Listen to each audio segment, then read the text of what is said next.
Allora, siamo qui soltanto con Esposito di Sconvolt dopo il vittorioso quarto di finale contro Asmaz. Un avversario questa sera comunque vi ha messo veramente in questa difficoltà, però noi sappiamo che Sconvolt quest'anno, nonostante non sia quella squadra schiacciasassi di qualche anno fa, anche se negli uomini è rimasta invariata, sappiamo che Sconvolt scende in campo e fa la guerra con tutti quest'anno, è molto umile e sa sacrificarsi. Questa sera una gran partita di sacrificio. Avete concesso poco agli avversari nonostante fossero molto bravi e poi tu là davanti, te lo devo dire, hai fatto la differenza, hai fatto il secondo gol spettacolare.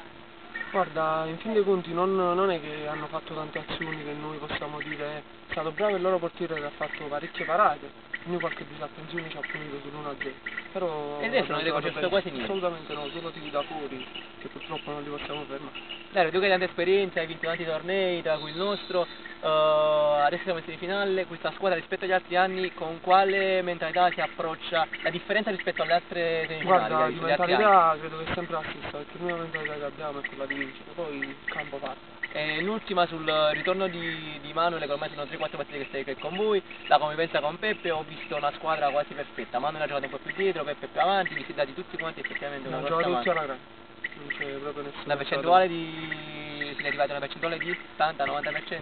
Siamo già all'80%. Ok, ci vediamo. Il caldo fa calare. Ci vediamo lunedì, in bocca al lupo, ciao.